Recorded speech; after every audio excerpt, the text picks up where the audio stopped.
At this time, I'm going to invite Mr. Lonnie Roberts, our Coastal Pines Technical College Provost, up to the front to give us a brief invocation. Let's pray. Our Father, we're thankful for this opportunity we have together here today. We thank you for your goodness, your graciousness, and your love to us. And that you first loved us so much that you sent your Son to die for us. Lord, I thank you for each person that's here, for each community that's represented. I ask your blessings upon them. Lord, we thank you for our nation, for our great state. We thank you for our leaders. Especially want to lift up Governor Kemp to you, Lord. Pray that you would bless him, continue to fill him with your spirit, Lord. Give him wisdom, give him guidance. Help him to stand firm, the principles that we love so much about him, Lord. We just pray for him, for his family, that you would keep them safe. Now be with us during this time, this morning. We thank you for the opportunity we have together. We ask these things in Christ's name. Amen. Thank you, Lonnie. Well, good morning. My name is Glenn Dybert, and I'm the president of Coastal Pines Technical College, and I want to welcome all of you to Appling County, and more specifically to the Baxley campus here of Coastal Pines Technical College. And of course, I want to, everyone here today is a special guest, so I'm not going to go around and recognize everyone, but I do want to recognize two legislators that we have here today. Representative Meeks is with us. Thank you for being here. And we also have Representative Morris as well, so thank you for being here. And of course, I'd be remiss if I didn't welcome the 83rd governor of the great state of Georgia and his wife with us today, so we thank you for being here with us. At this time, I'm going to ask Dr. Scarlett Copeland. Dr. Copeland, will you come forward? She's the superintendent of the Appling County school system here, and she's going to tell you just a little bit about how the concept of the Regional College and Career Academy started about here. Dr. Copeland? Thank you very much, Dr. DeBert. It's a pleasure to be here. Our journey began approximately 2 years ago with workforce development, with a business meeting with 25 business and industry personnel sitting at a table having a conversation as to how we could meet their workforce needs, partnering with the school system and Appling County Board of Education to build a student workforce pipeline.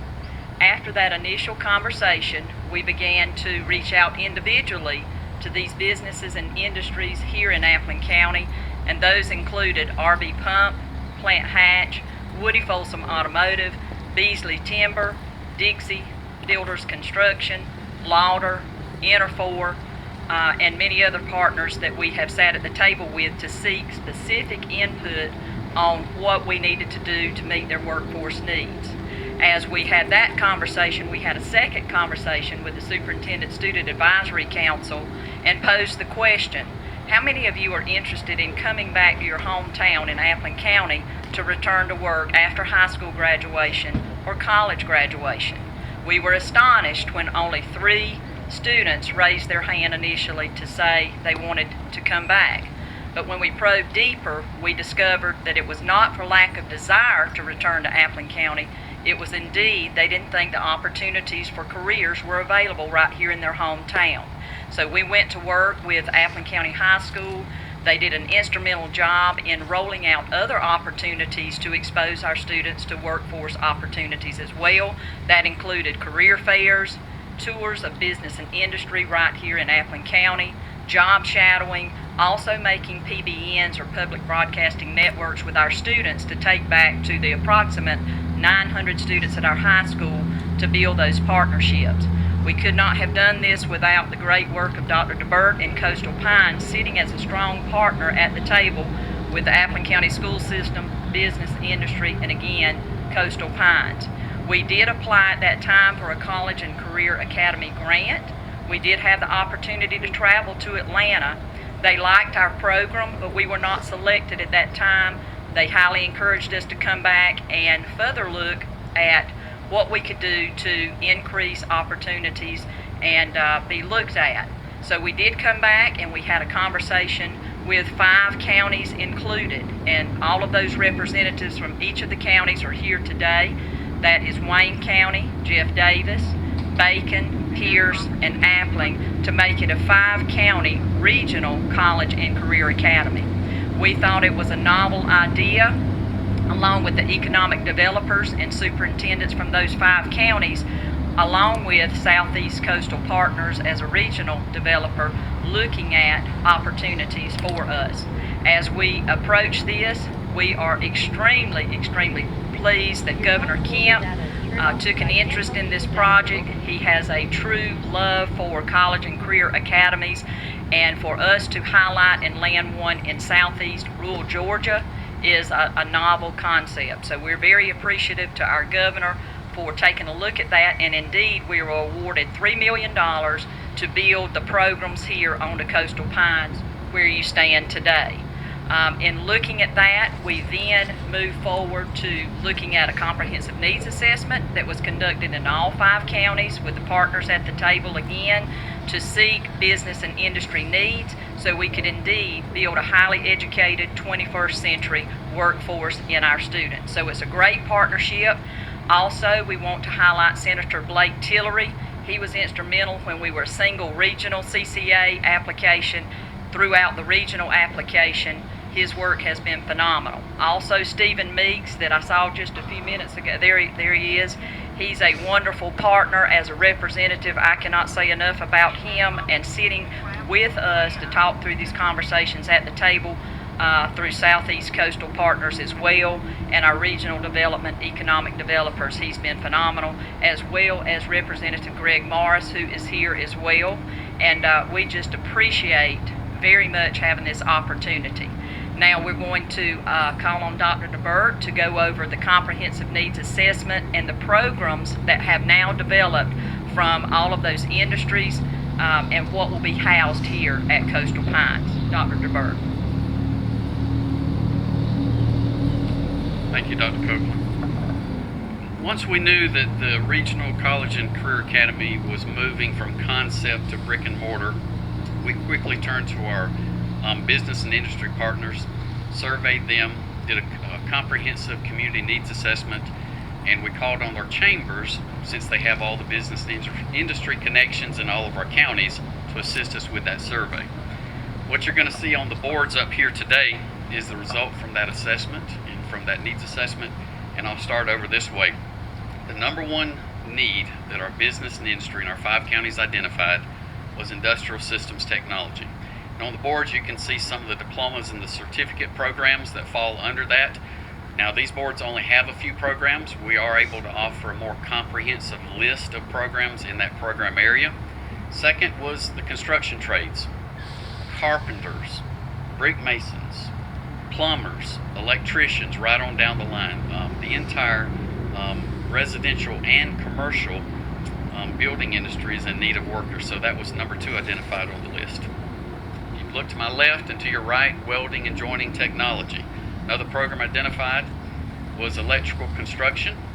And then of course we have a lot of other programs that we have here on campus that you see on the outside boards. But 1 or 2 programs that you don't see on the boards that we've also identified that we need to incorporate is going to be computer programming, as well as some unmanned aerial drone technology. So we're going to use some of those programs to tie a lot of these programs together. And of course you see how this is affecting a lot of our construction areas, our manufacturing, and a lot of other areas. So we're very excited about this program list. It wasn't a big surprise to us. We knew these were programs that were on the governor's high demand career initiative area. So what that means is these are programs throughout the state of Georgia that our business and industry are having trouble finding good qualified workers to fill their vacant positions and to be able to expand. So the other part of that also is significant is all of these programs qualify for the HOPE grant, so that'll pay 76% of a student's tuition. And then of course the HOPE career grant will pay the remainder of the tuition and probably all of their fees. So in addition to this being for our high school dual enrollment students that'll be here during the daytime, at night, on the weekends, and during the summer, we'll make this facility also available to the general community and our traditional students. So free to dual enrollment students and pretty much free to all of our community members as well.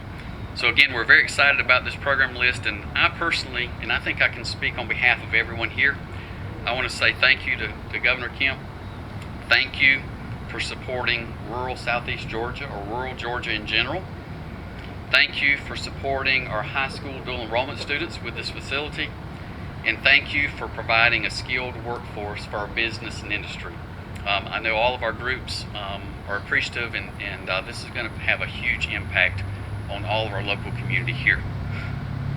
So, I think this is a good point for a transition, and ladies and gentlemen, it's my great honor and pleasure to welcome our special guest here today, the 83rd Governor of the great state of Georgia, the Honorable Brian Kemp. Well, thank you, Dr. Burke, for that, and Marty and I are so excited to be here. I tell people this all the time, but we have the best First Lady in the United States of America, Marty Kemp, up there. Doing a great job on a lot of important issues and continues to focus on the things that matter in our state. Obviously, human trafficking has been a big focus of hers with the Grace Commission. I want to thank the legislators that are here, Representative Meeks and Representative Morris. I know Blake Tillery couldn't be here this morning, but appreciate their support of her agenda to go after human trafficking, to support foster care reform, and a lot of other great things that we've been doing, and that's a top priority for ours as well, to make sure that we're keeping Georgians safe. And I know Vic Reynolds and the team at GBI and the rest of our law enforcement people are really committed to all of that. I want to thank Lonnie for the prayers. We appreciate the support. There's more people that are praying for us than you will know, and a lot of people tell us that, so thank you, Lonnie, for that. And I promise you, the support of people like you all and your prayers, you do not have to worry about us wavering in these times. We're going to continue to do exactly what we told people to do.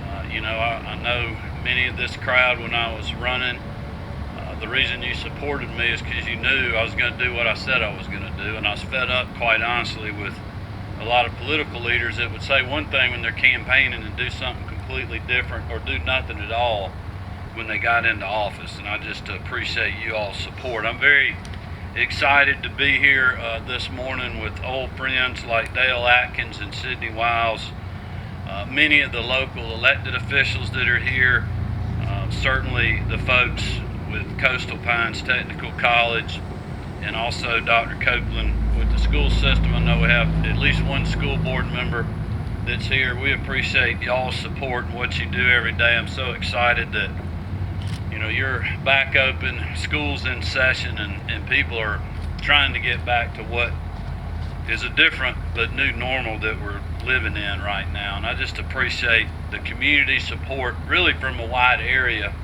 for this project. It's very important, and your leadership really matters. These are very challenging times for our state and certainly for our country. And as you can imagine, we've been fighting every day to do two things in Georgia for a very long time now, and that is protect lives, but also livelihoods.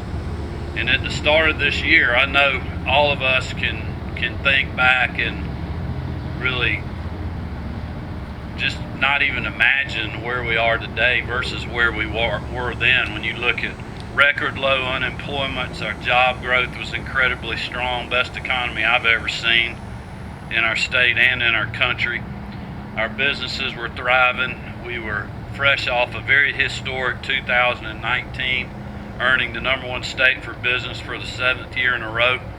And certainly no one had a worldwide pandemic on their mind at that time. But that has certainly uprooted our daily lives, our economy, and has certainly brought tremendous loss of life and also uncertainty. And I think that we can all agree that these last few months, there have been a few days where, quite honestly, you just wonder if there was any good news out there. And if there wasn't many people that were reporting it, I can assure you. But today, we're announcing some great news, I think, for hardworking Georgians and people in Southeast Georgia. And throughout our fight with COVID-19, the fundamentals of Georgia's economy have remained strong. We continue to get worldwide recognition. Our business climate continues to welcome investors far and wide from other parts in the country, but also from around the world. Our logistics network, I don't have to tell you all anything about that, especially when you're so close to the port of Savannah and Brunswick. That makes it possible literally in Georgia to make anything in any part of our state and ship it anywhere around the country or around the world. And we're very proud of that. I'm also proud that our workforce continues to remain one of the best and most prepared in the country. In this past legislative session, I was proud to work with these local representatives that were here and many other people in the General Assembly to craft legislation that will ensure our state continues to weather this current challenge. We work with leaders in both chambers, and we built a budget, and I especially want to thank Senator Tillery for his leadership in a very tough time, losing a great Georgian, someone I served with for many years and was a good friend, Senator Jack Hill. But I tell you, Blake did a great job, and I know you all are proud of him. I certainly am. And we have a budget working with the House and the Senate and the leaders in it that really did some good things in a tough environment. They funded our priorities like education, healthcare, public safety, and rebuilding our economy. We passed a tax credit for businesses who manufacture PPE in our state to support them as we continue to ensure Georgians have what they need to meet the future demands and the response of the pandemic. We continue to work with great leaders like Sydney and Superintendent Copeland, Coastal Pines, and many other people as we secured money in the bond package to fund local projects that would put hard-working Georgians first, and that includes the Regional College Career Academy. And I know when Dr. Copeland was speaking, I was looking at the boards over here and saw the dual enrollment. I also just wanted to thank the legislators that are here, the educational community, and this was all the way from our university system, our technical college systems, and K through 12, working with the General Assembly and our folks, Superintendent Woods, our Superintendent of Education, to come together with really a good bill to fix the dual enrollment problem that we had. That's something that Governor Deal mentioned to me during the transition, that it was something that was going to be not an easy thing to do, but something that was necessary to keep the fundamentals of the program, but also to control the cost that, quite honestly, we cannot continue to pay for, certainly in this environment, and we didn't even know the environment that we were going to be in when we started working on it. So it really would have been bad had we not taken that early action. But I want to thank everybody for their support so that we can continue to have a great dual enrollment program in Georgia. You know, I believe, like you all do, that this Regional College Career Academy is going to be a game changer here for the people of Southeast Georgia as well as coastal Georgia. Thanks to this great multi-county partnership, we're now able to expand the Career Academy to cover 5 counties and provide workforce development and training. And I will tell you, that is probably the #1 driver of companies deciding to locate in a specific area. You know, there's probably one of the best mega sites in the United States in close to Memphis, Tennessee. But they haven't been able to do anything on that site because when people look at the site, as great as it is, as ready to go as it is, they don't have the workforce there for a mega project. And they don't have the people. And if you don't have that, it doesn't matter how much money a state gives you, how much local incentives you get. If you can't put the people in the building to make the product, it doesn't matter. So we have put a lot of time and a lot of resources into workforce development in the state of Georgia over the years. Long-term investments that started way back before I was governor. You know, back with people like Sonny Perdue, obviously Governor Deal, and we're going to continue to do that, and we're doing that here today. And I know that's very important, and I'm very optimistic, and I've had the opportunity over the years, as you all know, from people like Dale and Kerry and the mayors that are here, the chamber leaders, to sit down with you and understand the opportunities that we have in rural Georgia, but also the challenges. And if we can continue to build the workforce in areas like this, we can continue to bring even better paying jobs to this community. We can continue to diversify the economy here, which I think is so important. And it's not only important here, it's important in a place like Dalton, Georgia, where it's the flooring capital of the world. But if construction slows down, it hurts that community quicker than everybody else. So we've been diversifying that economy up there, and we want to continue to do that in southeast Georgia. And I think that reaffirms my commitment, as you all know, on a campaign promise that I had, and that is to strengthen rural Georgia. And we are continuing to do that. Our strike force for rural Georgia, our rural strike team, got sidelined just a little bit because of the pandemic, but we've been working on that over the last couple of months to get that plan back into action, because we need that more than ever. We got great opportunity in our state. Our unemployment rate is better than much of the rest of the country. Many people are now looking at Georgia and how we handled the pandemic, and how, we never shut down a lot of businesses and logistic networks and infrastructure chains in our state. And we opened at the appropriate time, and we continue to fight through this without having to have threats of shutting down again. And that is going to be very good for us in the long term, because we have a lot of people from around other parts of the United States and other parts of the world that are now looking at the great state of Georgia. And we're doing all we can to continue to bring those jobs here, to expand existing industry, but also to do it in all parts of our state, because we know that that is important, not only for southeast Georgia, but the rest of Georgia, especially outside the metro area. I want you to know that I continue to remain very optimistic despite being in the middle of a pandemic. Our COVID numbers are showing encouraging signs every day, so don't be discouraged by some of the national or even Atlanta media that has bad headlines. I would encourage you to look at all the data on the Georgia Department of Health's website, look at their reports, and it will tell you that our percent positive of test in Georgia is declining in 30 days from around 13% down to 9%. Our 7-day average of new cases has dropped 30%. Our hospitalization rate for COVID patients across the state, 75% of our hospitals have reported less COVID patients today than they did 4 weeks ago. And I will say that this is without us shutting down any other procedures that the facilities are doing. Some may have voluntarily done that at our smaller medical facilities, but I can tell you at most places people are still going to get cancer treatments. They're getting heart valve replacements, they're getting hip surgeries, knee surgeries, vital things that people need to do for the good of their health. I want to encourage you all to do that. You will not have a good health outcome if you're not feeling good, or if you have a small chest pain, that you're not going to your doctor or your hospital because you're worried about COVID. They can protect you. I want to encourage you to continue to do that, because it's good for your health, but it's also good for the financial health of your area hospitals and hospitals across the state.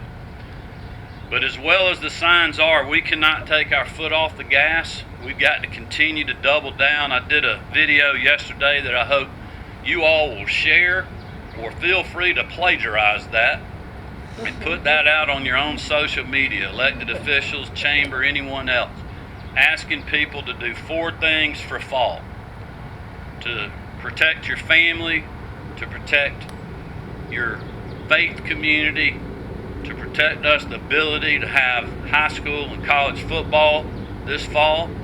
Social distance. If you can't do that, do like y'all are doing, wear your mask, wash your hands, and continue to follow and enforce the public health guidance that we have. And if we do that, our numbers will continue to decline. Our hospitals will continue to be able to free up resources for other procedures, as well as take care of COVID patients that are critical. We'll be able to continue to focus on the most vulnerable, like those in our nursing homes and long-term care facilities. But we can also continue to not only protect lives, but livelihoods. So I want to ask you to do that for me. And if we do that, we're going to continue to be in a place where we can keep reopening our economy. We can keep moving with the trends that we have. And I'm so appreciative of everything that's going on today with this new educational partnership for workforce. I just appreciate the educational leaders really doing all they can in these challenging times to get kids back in a learning environment, whether it's in school, virtual, whatever the local community's deciding, as well as the Coastal Pines and our university system as well. And I will tell you, for the most part, it's going very well. You wouldn't know that reading some of the national and Atlanta media. But I had a meeting with Dr. Redfield, the CDC director, yesterday, and they just put a report out about a daycare center, I think it was up in Rhode Island, about how well they did with the kids and how we can open our educational opportunities. And it's unfortunate that a lot of the good news doesn't get spread. They're only talking about the bad news stories. But there's many people, including in this area, that have done a great job so far. We've got to keep our foot on the gas. We need to get through another week or two. And that'll take care of the folks that came back to school that were infected, that the school leaders couldn't do. You can't do anything about that. It's just what's going to happen. We got to deal with it and then get everybody in the routine, and then we'll keep moving. If we do that, we're going to be just fine. But thank y'all for your friendship and for your partnership and for your commitment to what is going on right here today. We're very excited about that. God bless you.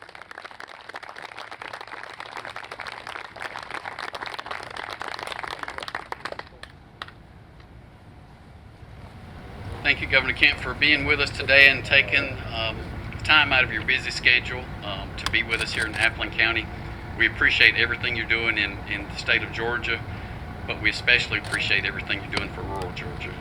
So this concludes today's formal program. I know it's a hot and muggy morning. Just want to let you know we do have some ice water over here if anybody needs some, and feel free to stay and socialize. Thank you.